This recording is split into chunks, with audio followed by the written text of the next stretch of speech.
Hey guys! Hello la famille! Bienvenue encore à l'émission Parlons-en. Alors aujourd'hui, on va aborder un thème qui va s'accentuer sur le sexe. Du coup, on va l'aborder sur 3 axes. Ce sera le sexe du coup avant le mariage, la première fois et le sexe à l'intérieur du mariage. Yes, pendant le mariage. Pendant le mariage. Ouais. Du coup, on aimerait décomplexer un peu le sujet. Je pense que c'est surtout ça parce qu'on a remarqué que c'est vraiment un sujet qui est très tabou et surtout notamment dans la communauté chrétienne. Et je me rappelle, on a un ami, justement, même quand on l'embête, on fait sexe. Parce que tellement il est, je sais pas, dès qu'on parle de sexe, ça le crispe, je sais pas, il est tellement gêné qu'on l'embête et c'est surtout ça, en fait, on veut décomplexer les gens. Parce que le sexe, c'est quand même, ça vient de Dieu, en fait. Ça vient de Dieu et dans un mariage, le sexe aussi, c'est quelque chose d'important. Et je ne sais pas pour vous, mais si vous avez déjà lu la Bible, lisez Cantique des Cantiques, c'est très chaud. Mais c'est vrai. Donc, en fait, je pense que même au-delà de ça, Dieu a écrit Dieu a permis que ce livre soit écrit dans la Bible juste pour nous montrer que aussi le sujet. Voilà, c'est pas un sujet, c'est pas un sujet tabou et que on doit voir le sexe d'une manière très décomplexée, mais simplement il y a un cadre dans lequel Dieu a voulu qu'on aborde et dans le cadre où on pratique le sexe. Et je pense que c'est ça. Donc voilà. Donc du coup, mon cœur, le sexe avant le mariage, c'est-à-dire pendant les fréquentations. Lorsqu'on se fréquente, à quel moment, comment est-ce qu'on peut aborder en fait ce sujet-là, le sujet du sexe, vu qu'on doit le décomplexer, vu qu'on sait qu'on doit en parler, comment est-ce qu'on peut communiquer par rapport à ça quand on est dans une relation sans être marié en fait? Ok, mais je pense que déjà, avant même de parler de ça, il faut qu'on parle de l'abstinence. Oui. Parce que c'est déjà quelque chose, il faut savoir que surtout, nous, on a toujours mis Dieu au centre de notre couple. Par la grâce de Dieu, on a toujours voulu faire en sorte que dans tout ce qu'on fait, notre couple puisse honorer Dieu. Et c'est vrai que tu te rappelles que, je me rappelle à l'époque où on se fréquentait, où on commençait à apprendre à se connaître, etc., il y a une chose, en fait, c'est comme si plus on parlait, plus Dieu, en fait, plus, en tout cas, moi, je cochais que c'était bon. Et je m'en rappelle le jour où vraiment on a décidé de se mettre en couple et de viser le mariage ensemble. C'est le jour où je t'ai dit que j'attendais le mariage. Que moi aussi, je t'ai dit. Exactement. Non, en fait, c'est moi qui te l'avais dit d'abord. Je t'ai dit, voilà, moi. Parce qu'en fait, quand avec Jeff, on s'est mis ensemble au départ, quand on commençait à se parler, à se fréquenter, moi, j'étais bébé en Christ, je venais d'arriver dans le Seigneur. Et c'était vraiment une promesse que j'avais faite au Seigneur, en fait, en me disant, Seigneur, je veux vraiment attendre le mariage à partir du moment où je commence à marcher avec toi. Parce qu'il faut savoir qu'avant, j'avais fait un avortement. Du coup, c'est vraiment ça qui m'a rapproché du Seigneur. Et du coup, ça fait que c'était vraiment la promesse, le truc que j'avais dit à Dieu. J'ai dit, Seigneur, vraiment, maintenant que je commence à marcher avec toi, la chose que je te promets que je veux vraiment faire, c'est que c'est pour le mariage, c'est pour qu'on se marie. Et du coup, avant d'avoir des rapports sexuels, ce sera vraiment dans le cadre du mariage. Exactement. Déjà, d'une, il y a beaucoup de gens qui pensent que c'est pas possible parce que, avec l'époque dans laquelle on vit. Mais au-delà de ça, il y a beaucoup de gens aussi qui se disent, de toute manière, je suis avec cette personne, je sais que je vais me marier avec elle. Ouais. Donc du coup, pourquoi forcément attendre le mariage? Parce qu'on sait très bien qu'on va se marier. Parce que leur but, c'est d'aller au mariage. Mais non, moi, je pense que en fait, ce qui est important dans le fait d'attendre de l'abstinence, en fait. Après, je vais parler du fait que moi, personnellement, peut-être que j'avais déjà eu des rapports sexuels. J'étais pas vierge quand on s'est mariés. Mais en fait, c'était le truc où je me suis dit, quand j'ai attendu avec mon mari, c'est que ça a fait qu'on s'est connus, j'ai envie de dire, sur une autre dimension. On s'est connus sans avoir le sexe, en fait. Parce que parfois, le sexe, en fait, ça peut être quelque chose qui va troubler, en fait, dans notre marche ensemble. Ça peut être, par exemple, il y a des personnes qui restent ensemble juste parce que le sexe, c'est bien. Mais clairement, ils n'ont pas de vraie communion, ils n'ont pas de vraie communication, ils n'ont pas de vraie… Je dirais même que le sexe ne fera jamais garder un couple, en fait. Parce que, récemment, je parlais avec un collègue à moi et il me disait qu'en fait, il connaît une personne et en fait, dans leur couple, ça ne va pas du tout. Mais il disait que pourtant, le seul endroit où ça va, c'est le sexe. Mais ça n'a pas poussé cette fille à rester dans ce couple, en fait. Mais parce qu'en fait, au final, c'est vrai que peut-être qu'au début, ça va être très cool. Voilà, on est content parce que ça se passe bien, etc. Mais sur la durée, comme on dit, c'est pas quelque chose en fait qui fait tenir le couple. Exactement. Clairement, c'est pas un facteur qui va faire à quelqu'un se dire, ok, je vais pas le lâcher juste parce que le sexe c'est bien. Non, parce qu'au-delà de ça, un couple, un mariage, il y a beaucoup d'aspects en fait. Et du coup, moi, je trouve que dès le départ, si on commence à mettre le sexe à l'intérieur, ça fait qu'il y a beaucoup de choses qui... Et puis, il faut savoir aussi, il y a tout ce qu'on appelle les liens d'âme. Enfin, il y a plein de choses qui rentrent en compte quand il y a des rapports sexuels, alors que quand il n'y en a pas, on peut avoir une meilleure communication. Je pense qu'on apprend à se connaître sous un autre niveau, sur d'autres étapes. Et du coup, notre relation ne se base pas sur du sexe. En fait, le sexe devient un plus. Un plus, voilà. C'est la chose qui fait que... The cherry on top of the cake. Voilà, c'est exactement, c'est c'est comment on dit ça? The cherry on top of the cake. Oh, en français. La cerise sur le gâteau. Voilà, la cerise sur le gâteau. Et en gros, c'est pas le sexe, notre relation n'est pas fondée dessus, c'est un plus. C'est un plus qui est bon, un bon plus. Mais c'est un plus, c'est pas le tout en fait. Et malheureusement, on est dans une société où les gens ont fait le sexe le tout. C'est ça. En fait, on est dans une société en fait qui a fait les choses upside down. C'est-à-dire qu'ils ont mis les choses à l'envers. En gros, au lieu de se focaliser sur la relation, ils vont se focaliser plus sur l'aspect physique de la relation, alors que c'est pas tout. Et puis même au-delà de ça, franchement, regarde, quand tu es tombée enceinte et que tu as accouché, et même à un moment, dans les derniers mois, avant d'accoucher, on n'a plus de rapport sexuel. Encore quelques mois après l'accouchement, mais si notre relation était basée que sur le sexe, bah on aurait dit bah c'est bon, on arrête, voilà, enfin je t'aurais trompé parce que voilà, mais non, c'est pas ça, et parce que imaginons ta femme elle tombe malade, ou bien vice versa, ton homme il tombe malade. Si ta relation est basée que sur le sexe, pendant ce temps-là dans le mariage, ça veut dire quoi? Tu vas la tromper, ça veut dire que tu vas aller voir ailleurs. C'est quoi en fait? Donc le sexe ne doit pas être la fondation du mariage. J'espère que vous avez écouté l'épisode précédent. On a parlé des fondements. Mais donc le sexe n'était pas forcément dans les fondements. Et puis au-delà de ça, même, il y a un truc que tu viens de dire qui est très intéressant, c'est que si moi je sais que demain, si je pars par exemple, on ne sait pas ce que Dieu nous réserve, mais si Dieu, par exemple, fait en sorte que Jeff et moi, on soit séparés pendant 1 mois, pendant 2 mois, je n'aurai pas cette crainte de me dire qu'il va me tromper. Pourquoi? Parce que je sais qu'on a pu attendre, en fait. S'il a pu attendre, on s'est mariés, on a attendu 6 ans, on était ensemble 6 ans avant de se marier, et pendant 6 ans, on a pu attendre. Donc je me dis, ce n'est pas 1 mois ou 2 mois d'attente qui va faire que mon mari va me tromper. Mais si déjà, dès le départ, on avait tellement hâte de coucher ensemble, et du coup, ça fait qu'on n'a pas pu attendre, bah, on n'aura pas forcément cette confiance l'un en l'autre de se dire, est-ce qu'il pourra attendre? C'est vrai que l'abstinence, ça aide à vraiment avoir une confiance, établir cette confiance-là. Et je dirais aussi que moi, j'ai toujours dit que le sexe, c'est comme l'argent, c'est comme le pouvoir, et c'est des choses qui sont très fortes en fait.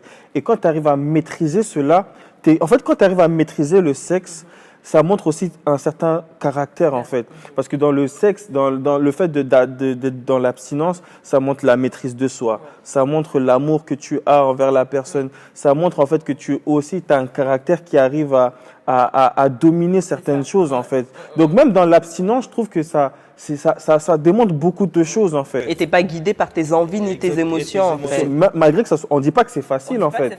On ne dit pas que il y a des moments dans notre relation, franchement, c'était très difficile. Et le Seigneur, il nous a recadré aussi à plusieurs reprises. Parce que parfois, on allait un peu trop loin.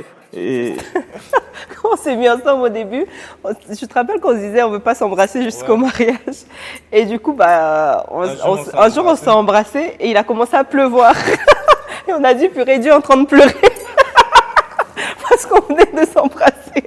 Non, mais vraiment, en fait, c'est vraiment Dieu qui nous recadrait à chaque fois, en fait. Et du coup, mais du coup, j'aimerais parler du coup de la vigilance, en fait, du coup, pendant l'abstinence, alors. En fait, je dirais déjà le principe numéro 1, c'est de se dire que c'est possible. L'abstinence, déjà, c'est possible et que ce n'est pas possible par nos propres forces. En fait, la force qu'on a eue, c'est qu'on ne s'est jamais dit qu'on allait y arriver par nous-mêmes.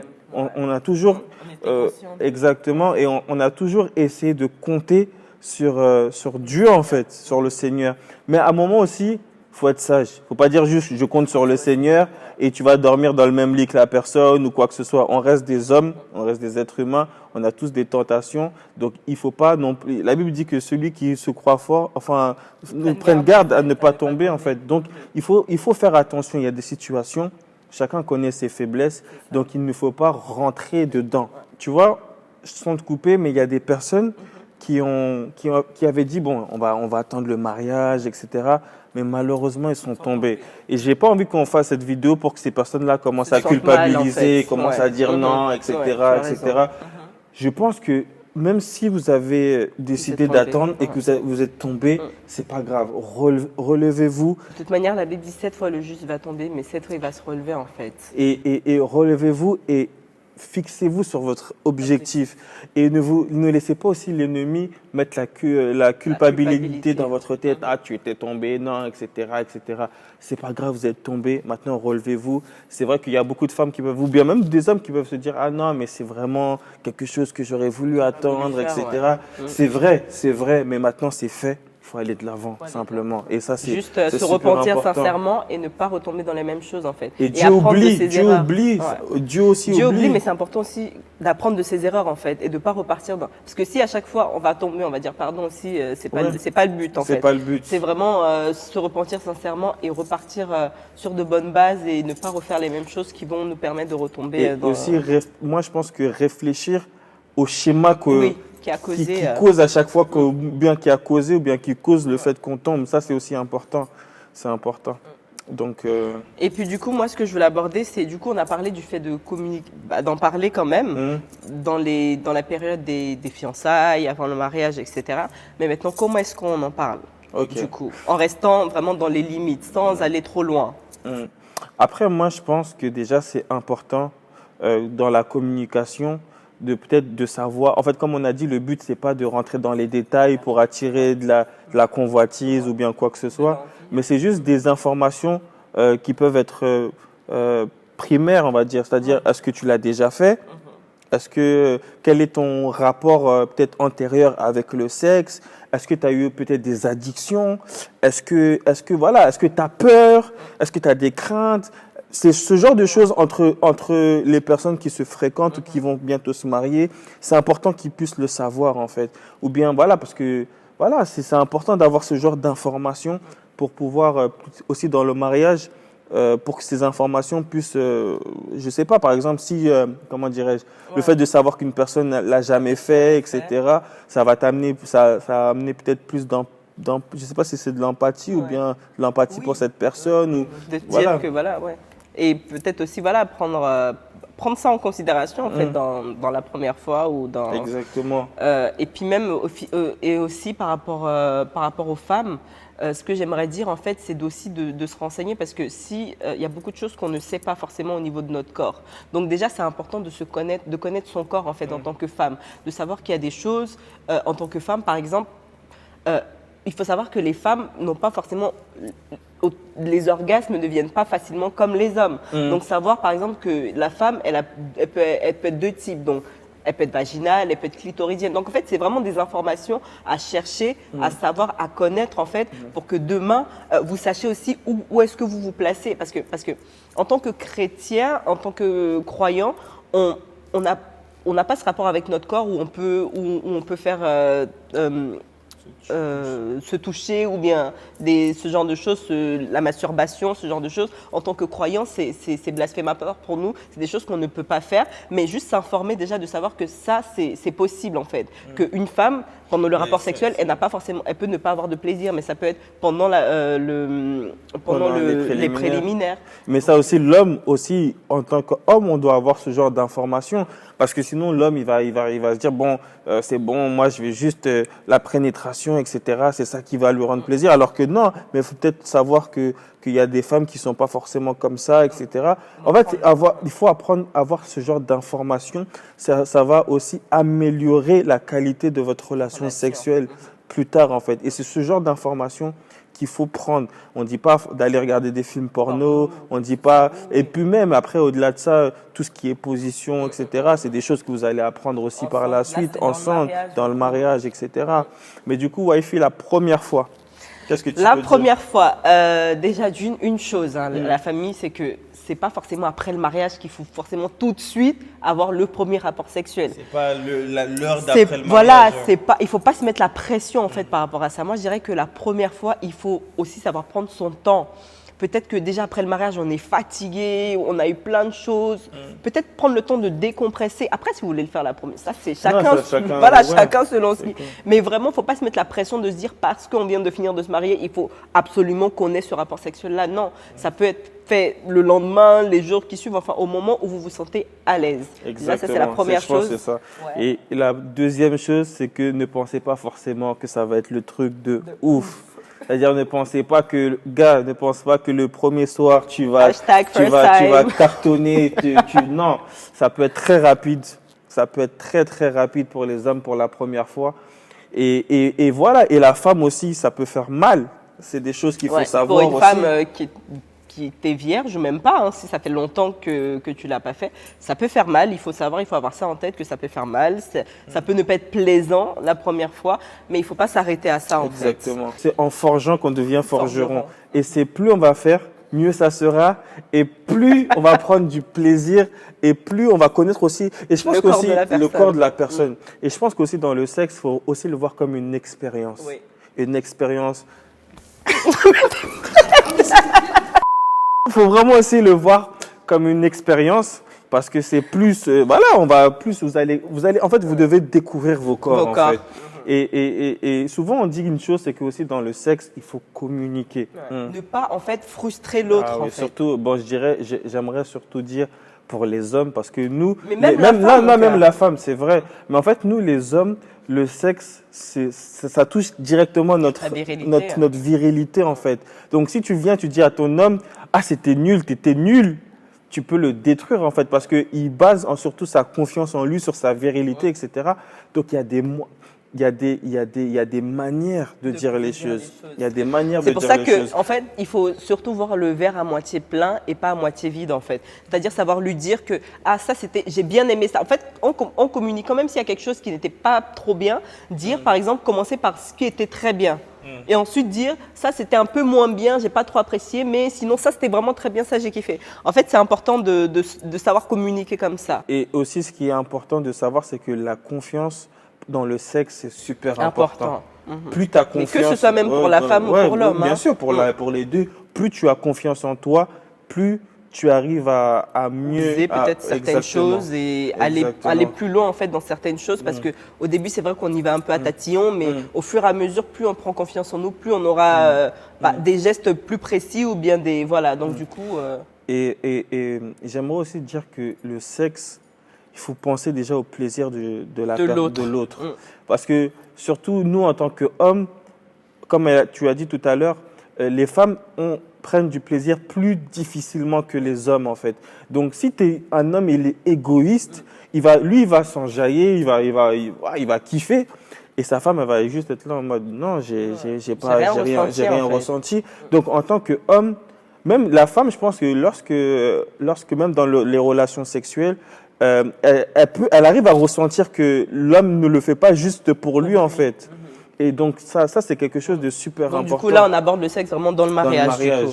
Et du coup, dans le mariage, je pense que c'est important aussi de toujours garder, au niveau du sexe, en fait, il ne faut pas être monotone. Exactement. Dans la vie de couple, il ne faut pas être monotone, mais dans le sexe aussi, il ne faut pas être monotone, en fait. Il faut chercher, en fait, des moyens de toujours attiser le désir de l'autre, en fait. Et mon cœur, du coup, comment on peut, voilà, les moyens qu'on peut utiliser pour attiser le désir. Je pense que déjà, rien que changer de lieu, n'importe quoi. Elle dit n'importe quoi, n'écoutez pas. Mais juste le fait de changer de lieu, parfois, que ça soit, même à la maison, hein, à la maison, ça se trouve, les gens s'assoient sur le canapé. Ils savent pas ce qui s'est passé la veille. Mais non, bon, on rigole, mais ça peut être changer le lieu. Ne serait-ce que, franchement, rien que parfois aller dans des hôtels ou quoi que ce soit, voilà, il y a des Airbnb, enfin, changer juste de lieu. De cadre. De cadre. Aussi, je pense que, je sais qu'une fois, bon, tu vas par exemple mettre des bougies, ce genre de choses, etc. Changer d'ambiance. Voilà, les tenues. Ouais, ça c'est tu le dis trop là, ok. C'est important. Les tenues aussi, c'est important. Et voilà, même les filles, il y a des bons sous-vêtements, quoi. C'est vrai que les filles, franchement, faisant des efforts au niveau des sous-vêtements, c'est important. parce que voilà, ça fait partie du piment dans la vie de couple, dans le mariage. Mais j'aimerais aussi dire que les femmes ont le droit d'aimer le sexe. Et on est dans une génération ou bien, surtout les hommes, on pense que dès que ta femme te demande, non, t'abuses, est-ce que non? Non, les femmes ont le droit d'aimer le sexe et elles ont le droit aussi de le demander à leur homme. Mari. Et à leur mari, ça va pas juste dans un certain sens, en fait. Et aussi, une chose, il faut pas utiliser le sexe comme punition. Ah, ça. Il faut pas dire parce qu'aujourd'hui je suis fâchée, donc du coup, non. Le sexe, c'est pas un objet, en fait. C'est pas quelque chose qu'on doit utiliser comme punition pour punir l'autre, en fait. Et puis aussi, il faut savoir aussi que c'est vrai que peut-être que c'est pas tous les jours où tu as forcément envie, mais si ton mari a envie, va au-delà de toi-même et essaie de lui faire plaisir, en fait. Mais aussi, je dirais que mari, si ta femme est fatiguée, comprends aussi parfois que non, là elle est fatiguée, faut pas abuser. Et je pense que ça aussi c'est une communication. Enfin voilà, si tu es vraiment franchement aujourd'hui je suis vraiment et même tu le ressens, tu le sais. Et puis voilà, c'est important de gérer ça comme ça. Donc du coup, si on résume, en fait, vraiment le sexe, c'est important. C'est important, mais il faut que ce soit fait dans le cadre du mariage. Exactement. Mais maintenant, en dehors du mariage, il faut quand même s'informer, surtout lorsque on est dans la période des fiançailles, de la préparation du mariage, en fait. C'est important d'en parler, c'est important de communiquer par rapport à ça. Déjà, la chose basique, voilà, savoir si l'autre est vierge ou pas. Enfin, je pense que c'est vraiment des choses qu'il faut savoir, c'est important. C'est pas des choses à découvrir, en fait, le jour du mariage. Et puis, savoir en parler. L'abstinence, comme on a dit, c'est aussi c'est très très important. C'est possible. Beaucoup de gens nous ont dit mais comment est-ce que vous avez fait? Et à chaque fois les gens me disaient mais qu'est-ce que tu en sais? Peut-être que ce sera pas bien. Mais du coup c'est Dieu. En fait, vraiment c'est. À ce moment-là, il faut vraiment faire confiance à Dieu. Parce que on s'était toujours dit avec Nancy. Pourtant, on a vraiment parce que moi, je l'avais jamais fait, elle l'avait déjà fait, et surtout, voilà, en tant qu'homme, mais j'étais vierge dans le Seigneur. Mais du coup, en tant qu'homme, voilà, t'as peur, tu te dis, ah, mais elle a de l'expérience, toi, t'as pas. Mais j'ai toujours eu confiance en Dieu. Je me suis dit, si ça colle émotionnellement, si ça colle spirituellement, pourquoi ça ne collerait pas au niveau sexuel? Et puis même le sexe, en fait, c'est vraiment tout ce qui est la communication, etc. C'est ce qui va faire que ce sera beaucoup mieux. Donc, et il y a de l'amour aussi, le fait qu'on s'aime, ça joue aussi. Donc vraiment l'abstinence et puis après lorsque la première fois aussi ne pas avoir des attentes irréalistes en fait, ne pas avoir des attentes irréalistes et ensuite dans le mariage toujours pimenter sa vie de couple, le sexe, communiquer aussi la bonne communication dans le mariage, se dire les choses, si tu as envie ma soeur vas-y, mon frère si tu as envie vas-y, ne vous mettez pas de barrière, essayez de changer de cadre et puis et fidélité. La fidélité. C'est super important. C'est super important. Donc voilà, aujourd'hui c'était le but de notre émission Parlons-en. J'espère que ça vous a plu. N'hésitez pas à commenter, à partager. Si vous avez aussi des questions, n'hésitez pas à nous les poser. Si vous avez aussi certains conseils, des suggestions, des conseils, mettez-les aussi en commentaire. Je pense nous on a besoin aussi d'avoir des conseils. D'autres personnes aussi qui vont regarder auront besoin. Donc voilà, soyez juste. Tell a friend to tell a friend to tell a friend. Dis à une amie à dire à une amie parce que là, Parlons-en est là et on aborde vraiment tous les sujets. Il y a encore d'autres sujets à venir. Restez connectés et on est ensemble. Yes, que Dieu vous bénisse. À bientôt. À bientôt.